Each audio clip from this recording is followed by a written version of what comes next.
Hello students, welcome back on this platform. एक बार फिर से आपका इस प्लेटफॉर्म पे बहुत बहुत स्वागत है।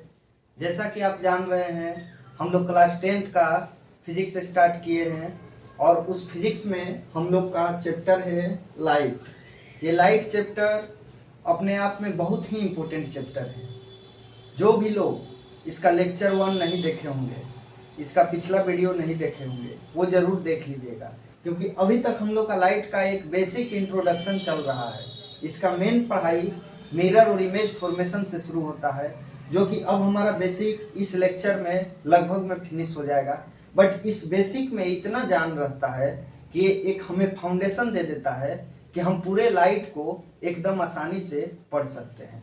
जैसा कि आप लोग देख सकते हैं कि जहाँ पर लाइट लिखा हुआ है, यहाँ से भी लाइट निकल रहा है, जिससे ये चैप्टर अपने आप में और इम्पोर्टेंट हो जाता है।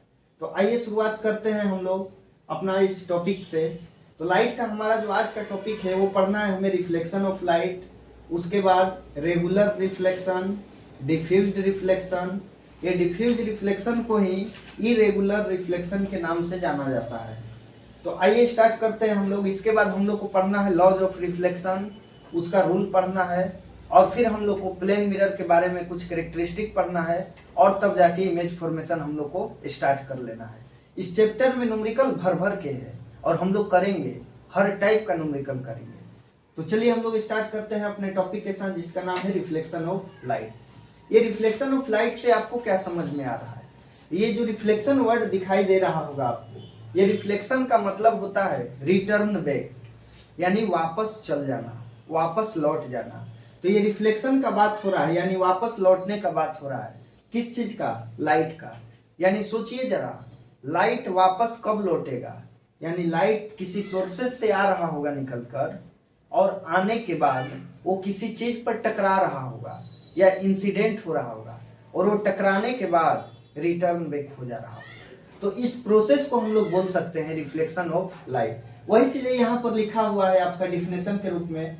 आप क्लियरली यहाँ पे डिफिनेशन को पढ़ सकते हैं, या आप ऐसे बोल सकते हैं कि return back of light any smooth surface is called reflection of light. यानी किसी स्मूथ सरफेस से लाइट का रिटर्न बैक हो जाना क्या कहलाता है? रिफ्लेक्शन ऑफ लाइट कहलाता है। ये रिफ्लेक्शन वर्ड जो आपको दिखाई दे रहा है, रिफ्लेक्शन का मतलब ही होता है वापस लौट जाना, याद रखिएगा। और लाइट का बात हो रहा है, यानी लाइट जो है वापस लौट जाएगा। ये डिफिनेशन को आप याद रख सकते हैं, बट उससे बेटर होगा कि आप चीजों को समझिए और खुद से अपने लैंग्वेज में लिखने का कोशिश कीजिए। यानी the return back of light by any smooth surface और mirror is called reflection of light. यानी किसी लाइट का रिटर्न बैक होना किसी स्मूथ सरफेस से या किसी मिरर से क्या कहलाता है? रिफ्लेक्शन ऑफ लाइट कहलाता है। तो ये बातें हम लोग यहाँ पर क्लियर रूप से समझ सकते हैं कि ये रिफ्लेक्शन ऑफ लाइट का बातें था। अब जो लाइट का रिफ्लेक्शन होगा कभी भी या तो स्मूथ सरफेस पर पड़ने के बाद होता है, और या तो किसी मिरर पर पड़ने के बाद होता है। स्मूथ सरफेस मतलब पॉलिश्ड सरफेस का बात हो रहा है, और मिरर तो आप सब लोग जानते हैं। बात ऐसा है कि हमारा जो लाइट है ये वेव नेचर और पार्टिकल्स नेचर, ये दोनों नेचर शो करता है, जो कि हमें क्लास 10th में पार्टिकल्स नेचर को पढ़ना है, जो हमारा महान साइंटिस्ट आइजैक न्यूटन के द्वारा दिया गया था ये थ्योरी, जिसको कॉर्पस्कुलर थ्योरी के नाम से जाना जाता है। तो हम पार्टिकल्स नेचर का ही बात करेंगे क्लास 10th में। तो ये लाइट रिफ्लेक्शन का बातें यहाँ तक तो हम जान चुके हैं, बट अब हमें ये समझना है कि जब लाइट का रिफ्लेक्शन होगा तो कितने टाइप से हो सकता है। यानी लाइट अगर अगर लाइट स्मूथ सरफेस पे पड़ रहा है, किसी पॉलिश सरफेस पे पड़ रहा है, तब वो लाइट कितने तरीके से रिफ्लेक्शन कर सकता है। जैसे मान लीजिए कि यहाँ पर एक पॉइंट आपको लिखा हुआ है रेगुलर रिफ्लेक्शन। इससे आपको क्या पता चल रहा है कि ये सपोज दैट कि कोई मिरर था, एग्जाम्पल के लिए ये मान लीजिए कि मिरर था, ये मिरर था यानी एक पॉलिश सरफेस था।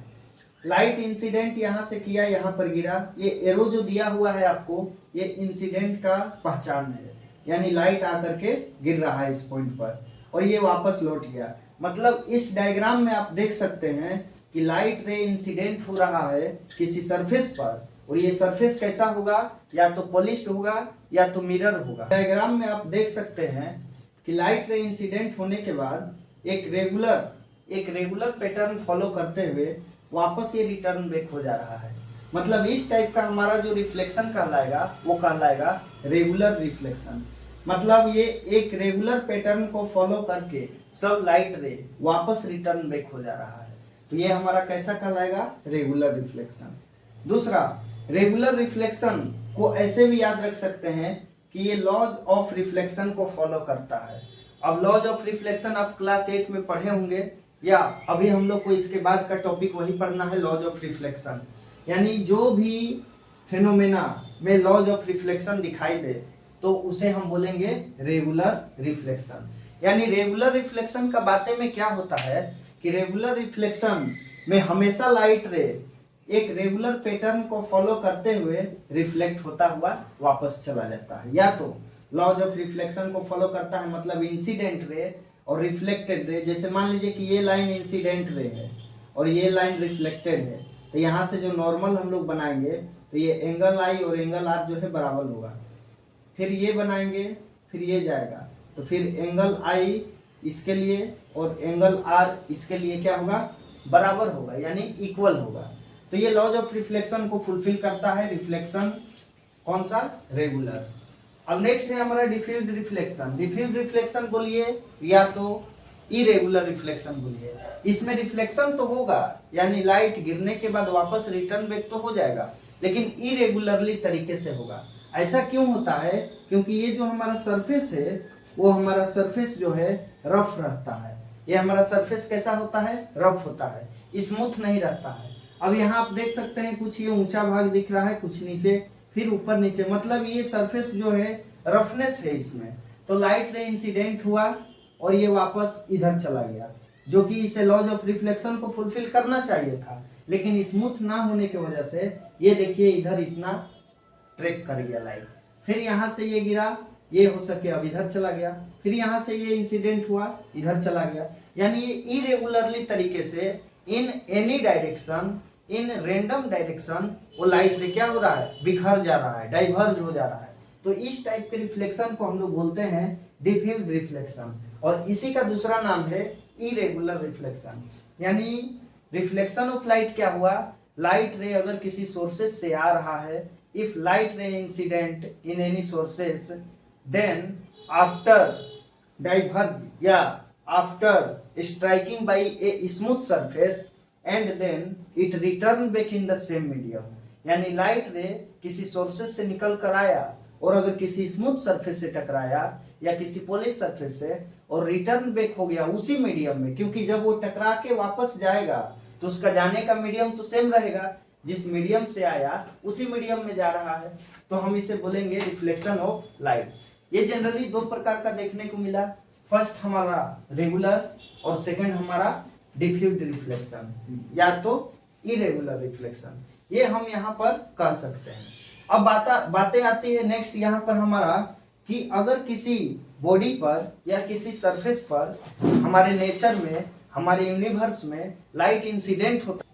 अब बातें नेक्स्ट हमारा ये आता है कि अगर किसी ऑब्जेक्ट पर लाइट आकर इंसिडेंट हो, यानी हमारे यूनिवर्स में अगर इंसिडेंट होता हुआ लाइट अगर आपको कहीं भी दिख रहा होगा, तो वो ऑब्जेक्ट तीन चीज कर सकता है लाइट के साथ, या वहां पे हम तीन फिनोमेना को ऑब्जर्व कर सकते हैं।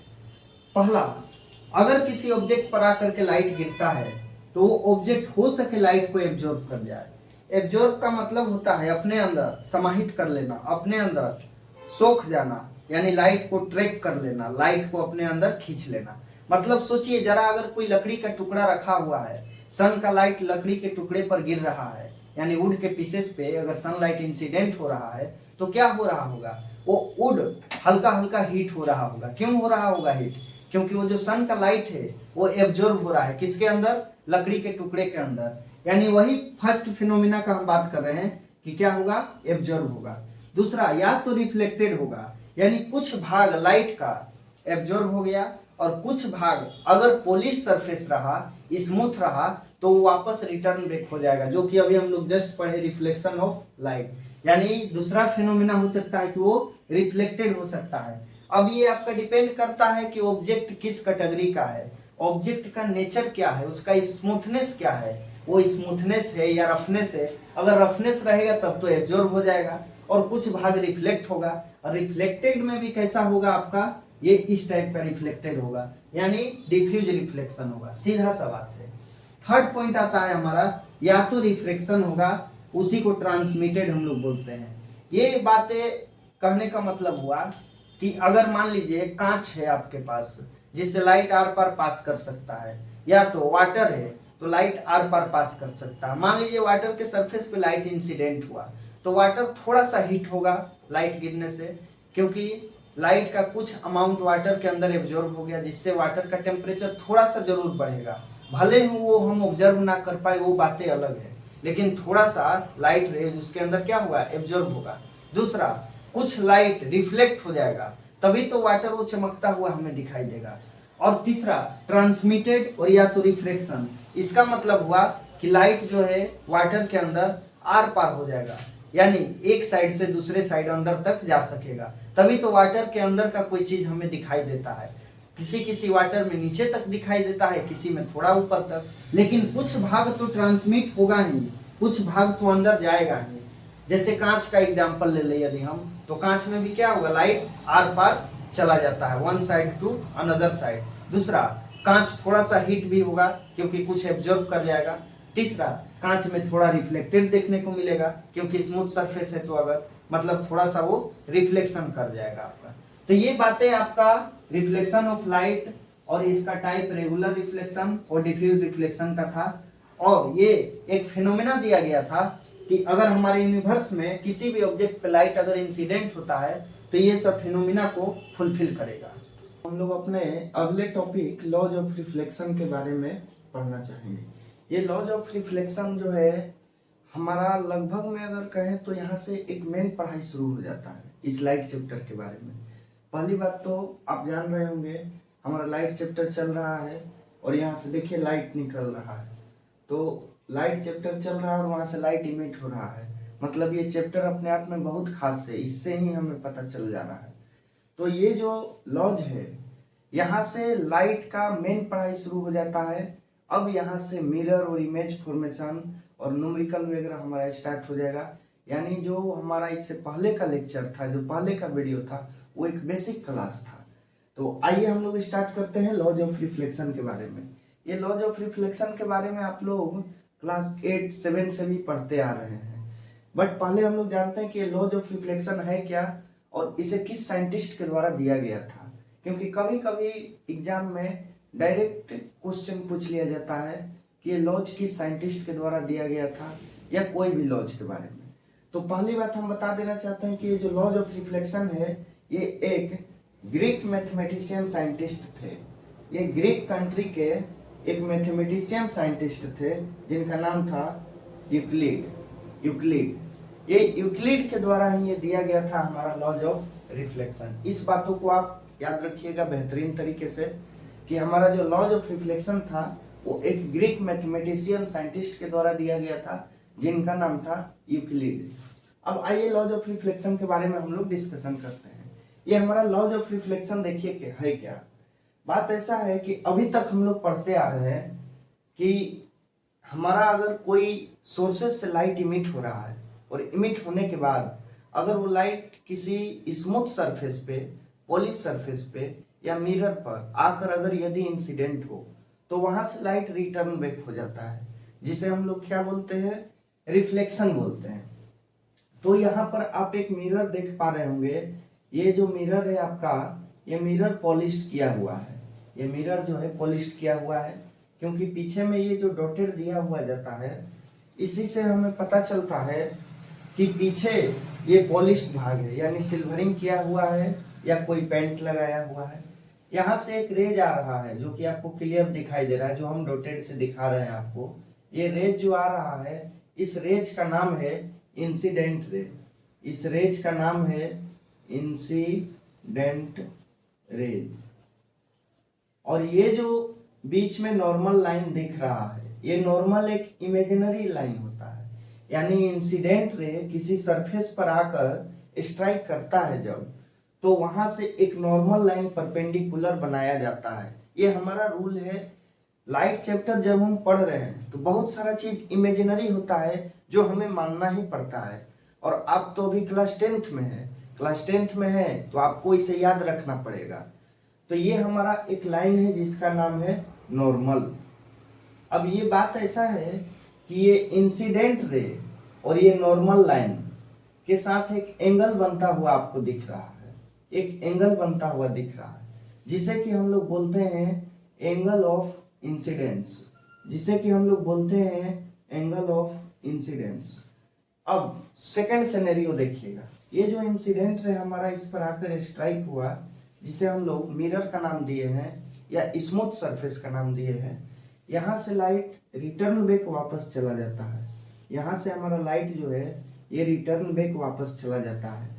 ये किसको फॉलो किया? रिफ्लेक्शन ऑफ लाइट को, कि अगर कोई लाइट रे आकर स्मूथ सरफेस पे स्ट्राइक किया या गिर गया तो लाइट रे वापस रिटर्न बैक हो गया इन द सेम मीडियम, जो कि जस्ट हम लोग पढ़े थे थोड़ा देर पहले। तो ये जो वापस रिटर्न बैक हो गया, इस लाइट रे का नाम है रिफ्लेक्टेड रे। इस लाइट रे का नाम है रिफ्लेक्टेड रे, यानी ये रिफ्लेक्ट हो गया। और आने वाला लाइट रे का नाम है इंसिडेंट रे। और ये जो बीच से लाइन हम लोग बनाए हैं ये है नॉर्मल। तो ये इंसिडेंट रे और नॉर्मल के साथ जो एंगल बन रहा था जिसे हम एंगल आई के नाम से जानते थे, जो स्मॉल आई से डिनोट होगा हमेशा, जिसे हम लोग एंगल ऑफ इंसिडेंस बोल रहे थे। अब ये जो हमारा रिफ्लेक्टेड रे है ये भी हमारे नॉर्मल के साथ एक एंगल बना रहा है जिसका नाम है स्मॉल आर, जिसे हम लोग एंगल ऑफ रिफ्लेक्शन बोलते हैं, जिसे हम लोग क्या बोलते हैं? एंगल ऑफ रिफ्लेक्शन बोलते हैं। तो उम्मीद करते हैं कि यहाँ तक बातें क्लियर होगा सबको। इसमें कुछ नहीं हुआ, इसमें यही हुआ कि इंसिडेंट रे किसी स्मूथ सरफेस पर आकर स्ट्राइक किया, वो वापस रिटर्न बैक हो गया।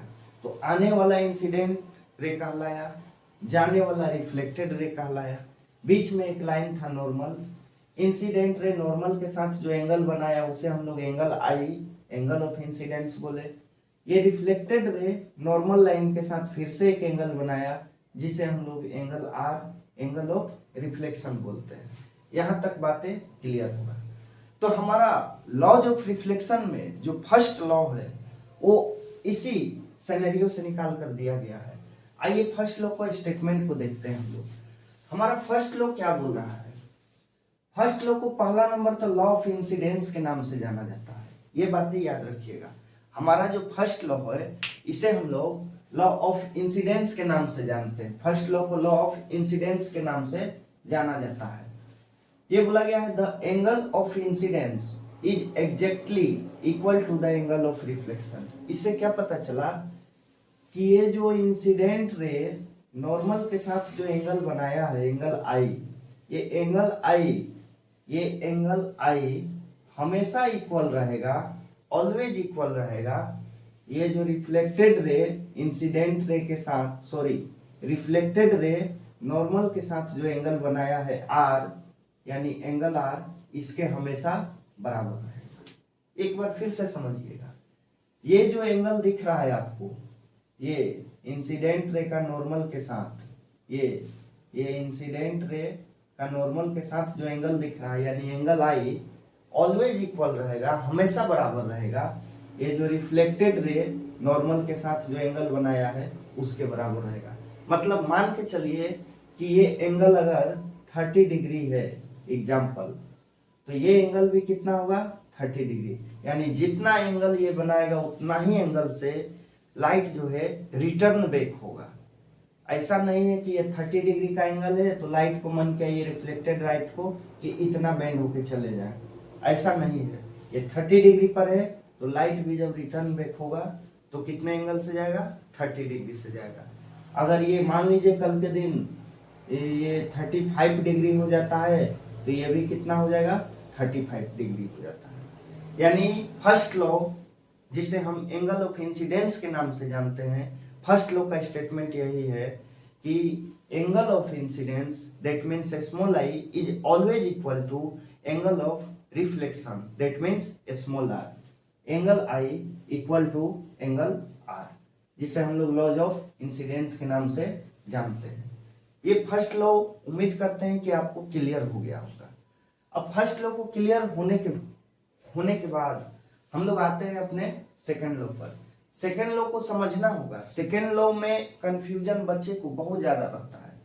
सेकंड लॉ का स्टेटमेंट यही है कि the incident ray, the reflected ray, मतलब इंसिडेंट रे, रिफ्लेक्टेड रे, बातों को समझिएगा। Incident ray, reflected ray and the normal, incident ray, reflected ray and the normal all lies on a same plane. ये तीनों आकर के गिरता है। लाइज मतलब आकर के गिर जाना, एक सेम प्लेन पर गिरता है।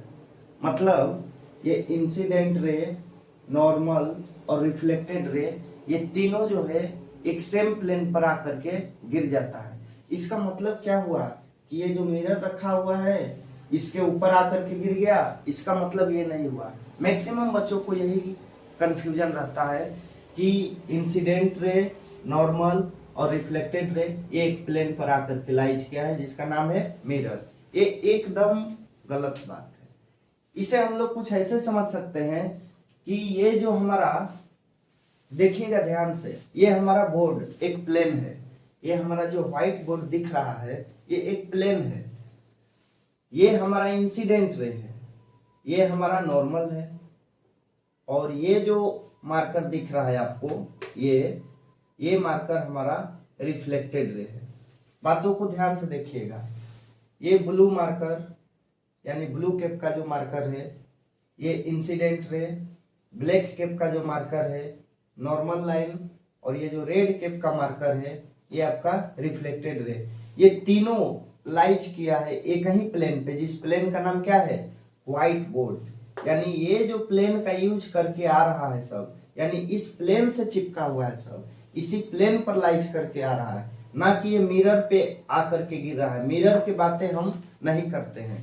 यानी हमारा इंसिडेंट रे इस प्लेन को टच करते हुए आ रहा है, इस प्लेन को, ये जो व्हाइट बोर्ड दिख रहा है, ये हमारा नॉर्मल लाइन भी इस प्लेन को टच करते हुए आ रहा है, और ये जो रिफ्लेक्टेड रे है ये भी हमारा इस प्लेन को टच करते हुए आ रहा है। ये बातें यहाँ पर बोला जा रहा है कि एक ही प्लेन पर आकर लाइज करते हैं। ये बातें यहाँ पर बोला गया है कि एक ही प्लेन पर आकर के लाइज करते हैं, ना कि मिरर पर आकर के। बोर्ड एक प्लेन है और इस बोर्ड का यूज करते हुए, टच करते हुए इंसिडेंट रे आया, इसी बोर्ड को टच करते हुए यानी ऐसे सीधा ये नॉर्मल आया, और फिर ये हमारा रिफ्लेक्टेड रे आया। ये इंसिडेंट रे, ये नॉर्मल और ये रिफ्लेक्टेड रे, ये डॉटेड से बनाया जाता है नॉर्मल को। तो एक ही प्लेन पे लाइज करते हैं, कहने का मतलब ये हुआ। उम्मीद करते हैं कि आप समझ गए होंगे। ये कंफ्यूजन मत रखिएगा कि ये तीनों लाइन आकर के मिरर पे लाइज करते हैं। ऐसे बेस पे लाइज करने का बातें नहीं किया जा रहा है, ऐसे प्लेन पर लाइज करने का बात किया जा रहा है कि मतलब ये एक प्लेन है, ऐसे आया इंसिडेंट, यहाँ आया नॉर्मल और यहाँ से गया रिफ्लेक्टेड। यानी इस प्लेन को, यानी मेरा हाथ जो है ये प्लेन है, इस प्लेन को टच करते हुए हमारा लाइट रे जा रहा है। और कौन? तीनों जा रहा है। तो वही स्टेटमेंट लिखा हुआ है कि incident ray, reflected ray and normal all lies on the same plane. ये हमारा सेकंड लॉ था, लॉज ऑफ रिफ्लेक्शन का। ये हमारा सेकंड लॉज था जिसे हम लोग कोप्लेनर रिक्वायरमेंट के नाम से जानते हैं। ये बातें थोड़ा याद रखिएगा, क्लास 10th में तो ये बातें आपका नहीं आता है कि कौन से लॉज को किस नाम से जाना जाता है, बट ये थोड़ा एक्स्ट्रा बातें हैं जिसे हम बता देना चाह रहे हैं। यानी फर्स्ट लॉ को लॉ ऑफ इंसिडेंस के नाम से जाना जाएगा, सेकंड लॉ को कोप्लेनर रिक्वायरमेंट के नाम से जाना जाता है। एक बार फिर से रिकॉल कर दे रहे हैं, एंगल आई, यानी ये angle i always equal to angle r. Incident ray, reflected ray और normal, incident ray, reflected ray और normal all lies on the same plane. सब जो है एक सेम प्लेन पर लाइज करता है। वो प्लेन हम इस व्हाइट बोर्ड को मान लिए, और इसी व्हाइट बोर्ड को टच करते हुए ये भी आया और ये भी गया। ये बातें बोलने का यहाँ पर मतलब है, ना कि मिरर के ऊपर आकर के गिर रहा है। ये बातें, ये स्टेटमेंट यहाँ पर नहीं है। तो इस बातों को याद रखने के साथ साथ ये साइंटिस्ट का नाम भी जरूर याद रखिएगा कि जो लॉज ऑफ रिफ्लेक्शन है ये एक ग्रीक मैथमेटिशियन यूक्लिड के द्वारा दिया गया था। तो उम्मीद करते हैं कि ये टॉपिक आपको बहुत ही अच्छे से क्लियर हो गया होगा। तो अब हम लोग अपने नेक्स्ट टॉपिक मिरर के बारे में जानेंगे। मिरर, यहाँ से मिरर का पढ़ाई स्टार्ट हो जाता है। अब हम लोग प्लेन मिरर पढ़ेंगे और स्फेरिकल मिरर के बारे में पढ़ेंगे। स्फेरिकल मिरर में हम लोग का दो टाइप पढ़ना होगा, कॉनकेव और कॉन्वेक्स। मतलब अब यहाँ से आपका यानी लॉज ऑफ रिफ्लेक्शन से हमारा मेन पढ़ाई शुरू हो गया है। उससे पहले का पढ़ाई भी हमारा मेन था, उससे क्वेश्चन डायरेक्टली बनता है, इससे क्वेश्चन थोड़ा घुमाकर बन सकता है, लेकिन वहाँ से स्ट्रेट फॉरवर्ड क्वेश्चन बनता है। बट वो एक हमें फाउंडेशन दे दिया, शुरुआत का बेसिक, जो हमें पूरे लाइट पढ़ने में बहुत अच्छा मदद करेगा। तो आइए हम लोग देखते हैं कि हमारा मिरर के बारे में क्या बातें हैं।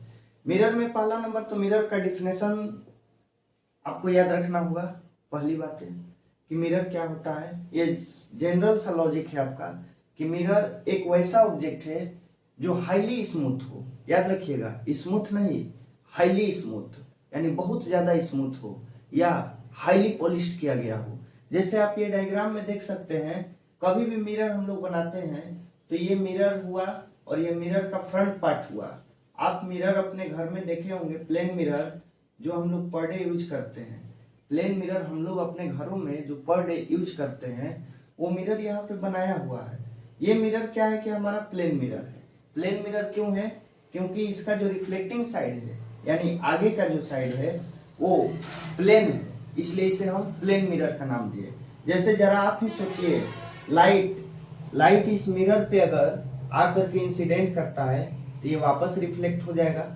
इंसिडेंट किया तो ये वापस क्या होगा, रिफ्लेक्ट होगा, और बीच से हमारे ये नॉर्मल लाइन बन जाता है। मतलब ये जो लाइट रिफ्लेक्ट कर गया फ्रंट से ही, यानी आया और वापस चला गया, तो जहां से रिफ्लेक्ट किया ये सरफेस कैसा था, प्लेन था, इसलिए इसका नाम क्या पड़ गया, प्लेन मिरर था। इसलिए इसका नाम क्या पड़ गया, प्लेन मिरर पड़ गया। यानी प्लेन मिरर क्या है कि एक ऐसा मिरर है जो हाईली स्मूथ रहेगा, हाईली पॉलिश्ड रहेगा, जिससे लाइट रिफ्लेक्ट हो जाए, मैक्सिमम पार्ट्स लाइट का रिफ्लेक्ट हो जाए, तब उसको हम मिरर कहेंगे। ना कि कोई एक प्लेन सरफेस हो, कोई एक स्मूथ सरफेस हो और उससे लाइट रिटर्न बैक हो जाए, वापस लौट जाए, तो हम उसे मिरर का नाम नहीं देंगे। मिरर जो है हाईली स्मूथ होना चाहिए, जो लाइट का मैक्सिमम पार्ट रिटर्न कर दे, अपने पास ना रखे, यानी ना ही अपने अंदर एब्जॉर्ब करे और ना ही आर पार लाइट को होने दे, ट्रांसमिट होने दे, तो वो मिरर कहलाता है। अब मिरर में क्या है कि जो पीछे डॉटेड दिया हुआ है, जैसे ये हम मिरर बनाए और आपका पीछे में ऐसे ऐसे डॉटेड दिया हुआ है, ये क्या होता है कि सिल्वर पेंट किया जाता है आपका। इसमें आपका क्या है कि सिल्वर का कोटिंग किया जाता है ताकि लाइट आर पार ना जाए, क्योंकि लाइट जब आर पार चला जाएगा तो फिर मिरर कैसा, फिर मेरा इमेज ही नहीं बनेगा। अभी हम लोग पढ़ेंगे, जब तक लाइट रिफ्लेक्ट ना हो पाए तब तक तो इमेज ही नहीं बनेगा। जैसे मान लीजिए कोई ट्रांसपोर्ट का आगे का जो कांच दिखता है जहाँ पे ड्राइवर वगैरह बैठते हैं, उसमें लाइट आर पार हो जाता है, तो उसमें तो हम अपना इमेज ही नहीं बना पाएंगे, मेरा तस्वीर ही नहीं दिखेगा, मेरा फेस ही नहीं दिखेगा। तब लाइट को आर पार नहीं होने दिया जाए, उसके लिए क्या किया जाता है, पीछे से सिल्वर का कोटिंग कर दिया जाता है ताकि लाइट आर पार ना जा पाए, मैक्सिमम पार्ट लाइट का आए और रिटर्न हो जाए।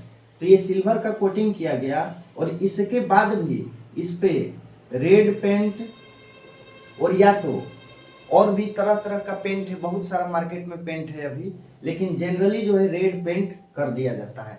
मतलब पहले सिल्वर का कोटिंग किए ताकि अब लाइट को वार पार ना होने दे, मतलब ट्रांसमिट ना होने दे। उससे भी नहीं हुआ तो इस सिल्वर को बचाने के लिए, यानी इस सिल्वर को प्रोटेक्ट करने के लिए, ताकि ये सिल्वर जो है ज्यादा दिन तक टिके रहे, उसके ऊपर क्या करते हैं हम लोग, रेड पेंट करते हैं, जिससे हमारा मिरर क्या होता है, बचा हुआ रहता है और हाईली स्मूथ रहता है और मैक्सिमम पार्ट लाइट का क्या करेगा, रिटर्न बैक कर देगा।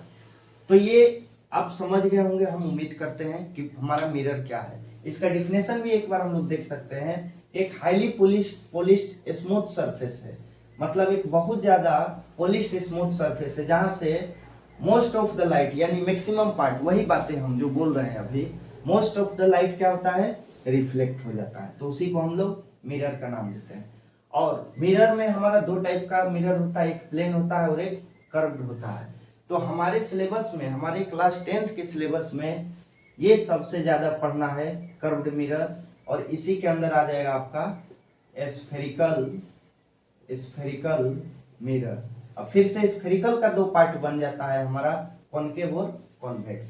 तो यही हमारा मेन पढ़ाई है क्लास 10th के सिलेबस में। लेकिन फिर भी प्लेन मिरर का एक ओवरव्यू जानना पड़ता है। क्यों? क्योंकि प्लेन मिरर से आपका क्वेश्चन आया है, कई साल आया है, और ये मिरर हमें एक बेस तैयार कर देगा। क्योंकि रिफ्लेक्शन और इमेज बनने का प्रोसेस ये लगभग में सेम हो जाता है, थोड़ा सा अंतर रहता है, लेकिन ये बातें हमें पता चलता है कि आखिरकार में इमेज कैसे बनता है, और यहीं से हमको एक फाउंडेशन मिल जाता है।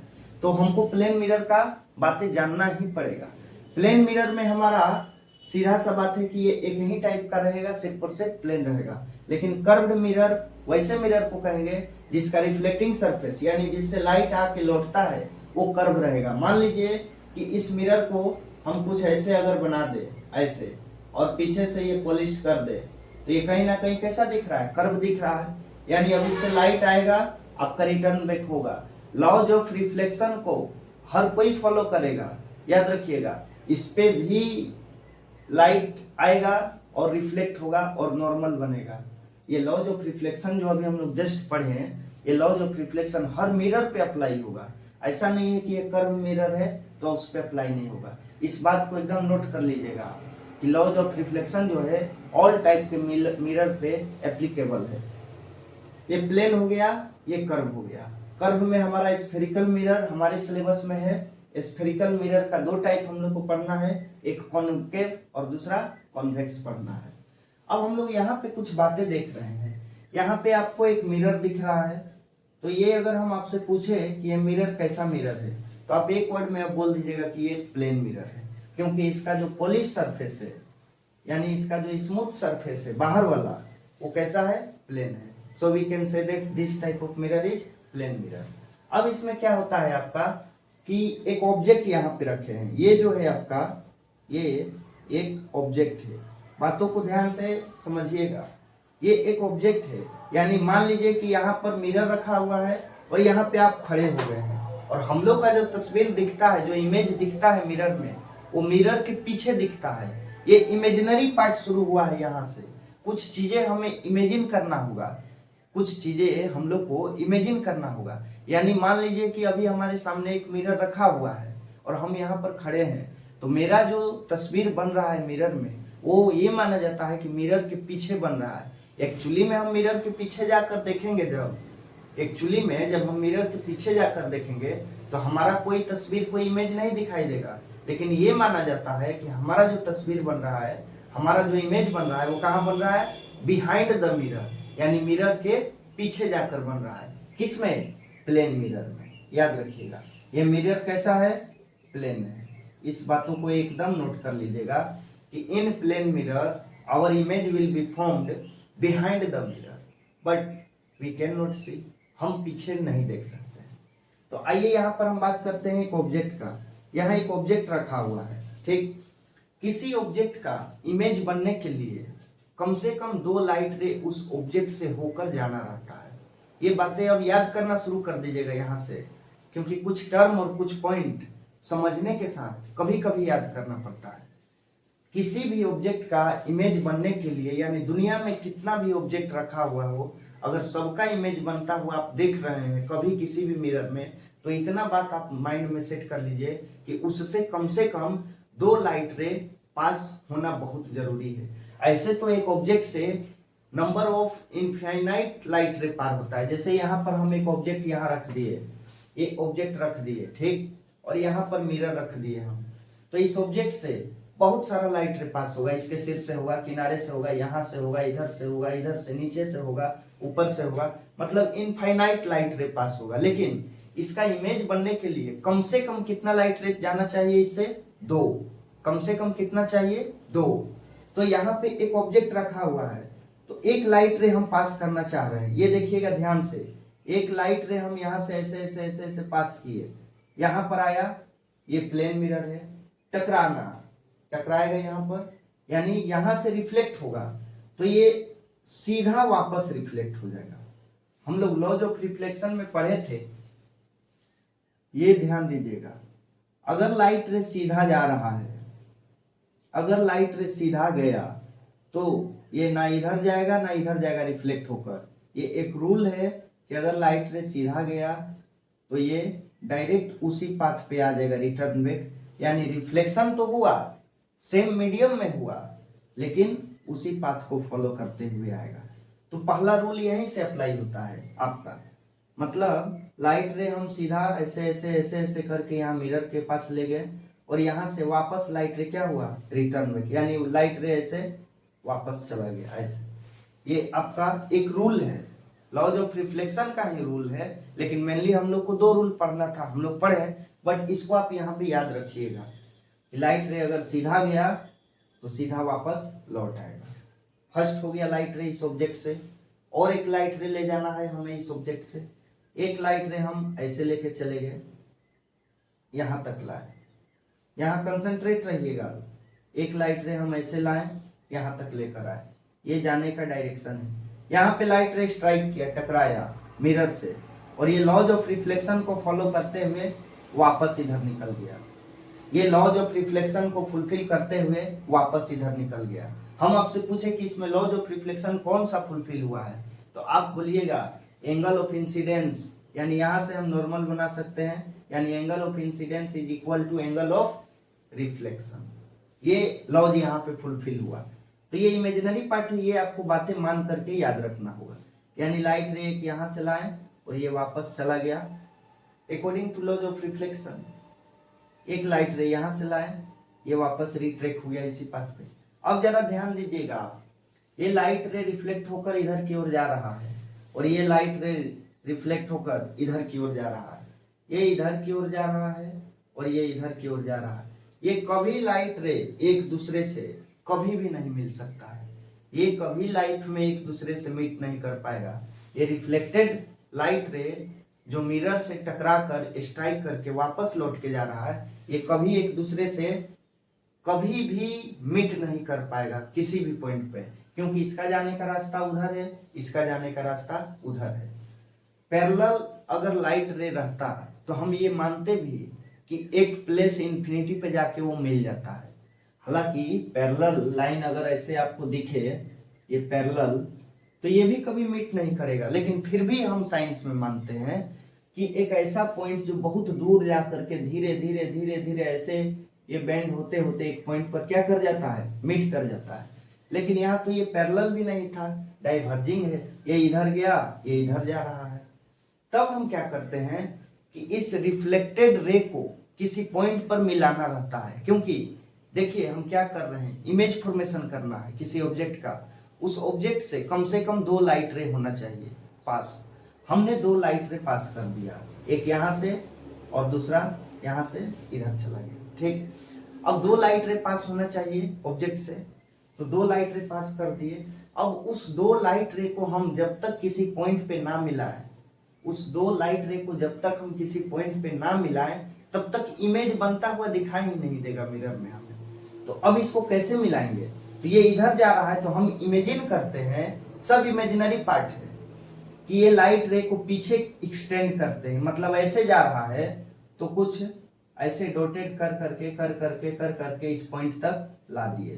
ध्यान दीजिएगा, ऐसा क्यों किए, क्योंकि हमें इस लाइट रे को मिलाना है इमेजिनरी तरीके से। अब आगे में तो कभी ये मिल नहीं पाएगा रियल में, तो अब वर्चुअल मिला रहे हैं हम लोग, काल्पनिक रूप से मिला रहे हैं हम लोग, इमेजिनरी रूप से मिला रहे हैं हम लोग। तो यहाँ से लाइट रे को क्या किए, ऐसे डॉटेड करके यहाँ तक लाए। मतलब ये मान लिए कि ये लाइट रे इधर की ओर जा रहा है, लेकिन पीछे भी एक्सटेंड हो गया है, पीछे भी इससे हम खींच लाए हैं लाइट रे को। ये जा रहा है देखिए इधर की ओर, लेकिन ये माने डॉटेड करके कि पीछे भी हम इसे क्या किए, एक्सटेंड कर लिए। तो जब पीछे एक्सटेंड किए दोनों लाइट रे को, तो यहाँ पे लाइट रे मीट हो गया। ये पॉइंट जो दिख रहा है आपको, इस पॉइंट पर क्या हुआ, लाइट रे मीट हो गया, मिल गया आपस में। और जहां मिला वहीं पे हमें क्या मिल गया, इमेज मिल गया। जहां मिला वहीं पे हमें क्या मिल गया, इमेज मिल गया। यानी ये हमारा ऑब्जेक्ट था, एक लाइट रे ऐसे गया वापस इधर चला गया। एक लाइट रे ऑब्जेक्ट से ऐसे गया, उधर चला गया। ये दोनों लाइट रे आपस में कभी एक दूसरे से नहीं मिलेगा रियल में। तो हम क्या किए, वर्चुअली इसको मीट किए, पीछे की ओर एक्सटेंड किए और इसे भी पीछे की ओर एक्सटेंड किए, और यहाँ पे हमें देखने को मिला कि ये मिल जा रहा है। रियल में नहीं मिल रहा है, वर्चुअली में मिल रहा है। तो जहाँ पे मिला उस पॉइंट पे हमें क्या बनता हुआ दिखाई दिया, इमेज दिखाई दिया।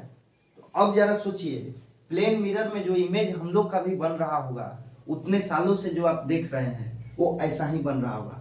हम मिरर के सामने खड़े होते हैं, हमारे ऊपर से बहुत सारा लाइट रे जाता है, लेकिन उसमें से कोई दो लाइट रे हमारे पास से गुजरता है और इस रूल को फुलफिल करता होगा, और हम इमेजिनरी तरीके से पीछे देखते होंगे कि जाकर मिल रहा है, और यहाँ पे हमारा तस्वीर दिखता है, और ये मिरर का पीछे वाला भाग है। इसलिए हम बोलते हैं कि प्लेन मिरर में हमारा जो तस्वीर बना, हमारा जो इमेज बना, वो बिहाइंड द मिरर बना, मिरर के पीछे बना। ये ऑब्जेक्ट का भी आप देख लीजिए, ये ऑब्जेक्ट यहाँ रखा हुआ था और इसका जो इमेज बना वो मिरर के कहाँ बना, पीछे बना। तो ये प्लेन मिरर का इमेज फॉर्मेशन का तरीका था, और ये आपको एक इतना फाउंडेशन दे देगा, इतना बेस तैयार कर देगा कि हम जब कर्व्ड मिरर का यानी स्फेरिकल मिरर का बातें पढ़ेंगे, इमेज फॉर्मेशन का, तो आपको बहुत फायदा होगा, बहुत फायदा। तो इसलिए इस बात को आप 2-3 बार ध्यान से देखिएगा, वीडियो को समझिएगा कि आखिरकार में इमेज का फॉर्मेशन कैसे हुआ है। अब ये जो इमेज बनता है प्लेन मिरर में, उसका कभी कभी प्रॉपर्टी पूछ लिया गया है एग्जाम में, हमारे बोर्ड एग्जाम में। आप TYQ कभी उठाकर देखिएगा, कभी कभी प्रॉपर्टी यहाँ से पूछ लिया गया है कि जो हमारा इमेज बनता है वो इमेज का प्रॉपर्टी क्या रहता है, यानी ऑब्जेक्ट के बराबर रहता है इमेज, या ऑब्जेक्ट से छोटा इमेज रहेगा, बराबर डिस्टेंस पे बनेगा, मोटा बनेगा, छोटा बनेगा, क्या बनेगा। तो इसका कुछ प्रॉपर्टी हम लोग को जान लेना है। फर्स्ट प्रॉपर्टी है हमारा कि सेम साइज का बनेगा।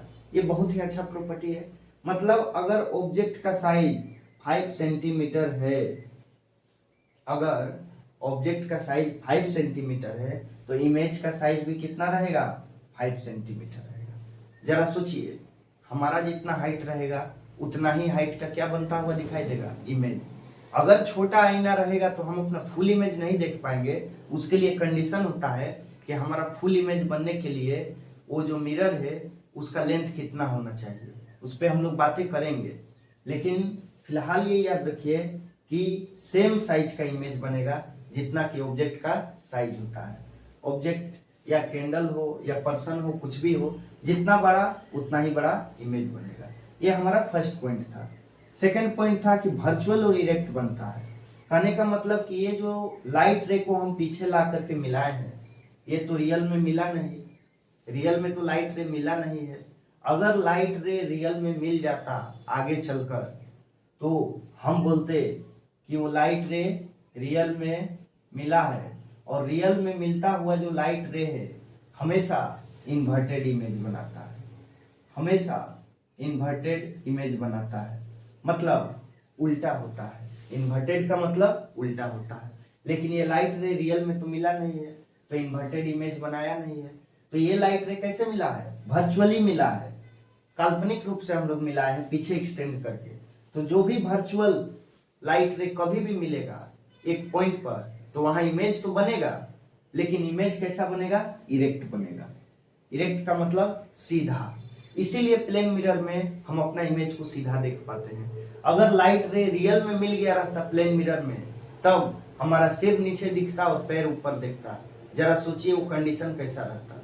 इसलिए प्लेन मिरर हमेशा वर्चुअल और इरेक्ट इमेज बनाता है। क्यों बनाता है, अगर यहाँ से क्वेश्चन बन जाए तो आप लॉजिकली इसका आंसर दे पाइएगा। क्योंकि हम लाइट रे को वर्चुअली एक्सटेंड किए हैं बिहाइंड द मिरर, पीछे की ओर, जिसके वजह से वर्चुअल इमेज हमेशा इरेक्ट रहता है। अगर वो लाइट रे रियल में मिक्स हुआ रहता, रियल में मीट हुआ रहता, तब वो इन्वर्टेड इमेज बनता। उम्मीद करते हैं कि ये पॉइंट आपको बहुत अच्छे से क्लियर होगा। Third point, same distance behind the mirror. इसका कहने का मतलब क्या हुआ कि अगर मिरर से आप जितने दूरी पर खड़ा रखिएगा ऑब्जेक्ट को, मान लीजिए कि मिरर से ऑब्जेक्ट का डिस्टेंस अगर 10 सेंटीमीटर है, तो मिरर से जो अंदर बनता हुआ इमेज दिखाई देगा वो भी कितना दिखाई देगा, 10 सेंटीमीटर दिखाई देगा।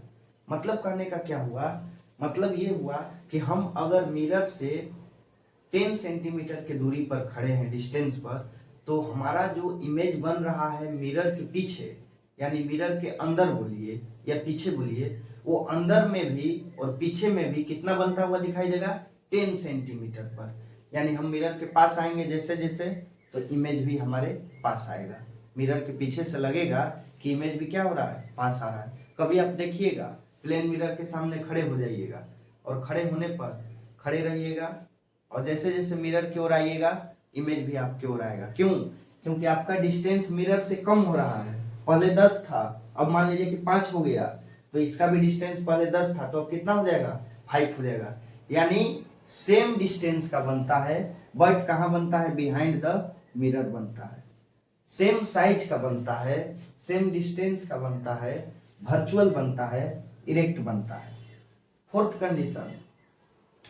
कंडीशन यहाँ पे आप समझिएगा कि ये वर्चुअल और इरेक्ट जो है रिपीट हो गया है, इसके जगह पर हमारा होगा लेटरली इन्वर्टेड।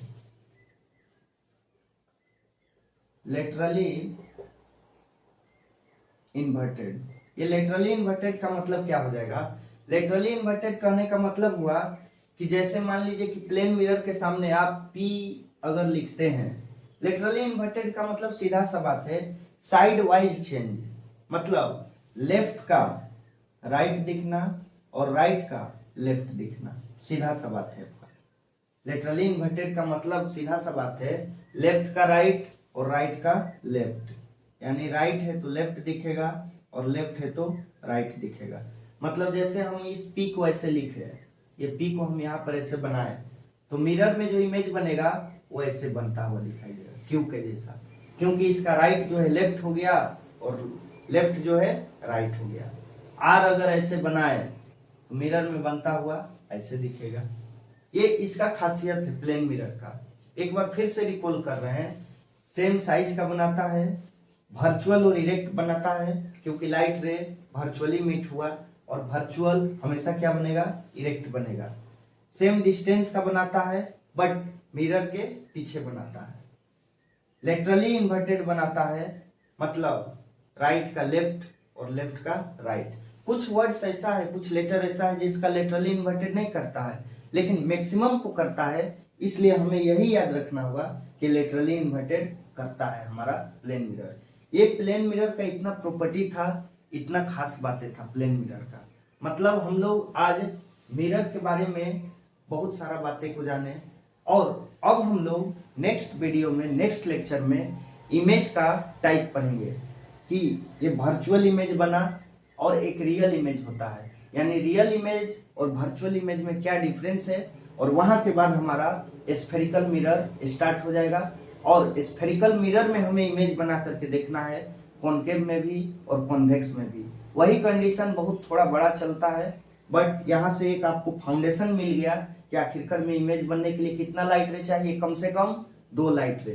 दोनों एक दूसरे के साथ मीट होना चाहिए, कब, रिफ्लेक्ट होने के बाद। ये देखिए आया वापस गया। अगर एक्चुअल में मीट हो, रियल में, तो ठीक है, नहीं हो तो हमें वर्चुअली मीट करना पड़ता है। वर्चुअली जब मीट करेंगे तो इमेज कैसा बनेगा, वर्चुअल बनेगा, और वर्चुअल इमेज हमेशा इरेक्ट बनता है, सीधा बनता है। अगर रियल में लाइट रे मीट हो जाता तो रियल में, तो फिर इमेज कैसा बनता, इन्वर्टेड बनता। तो उम्मीद करते हैं कि आपको आज का टॉपिक बहुत ही अच्छे से क्लियर हुआ होगा। वीडियो देखने के लिए बहुत बहुत धन्यवाद। Thanks for watching this video.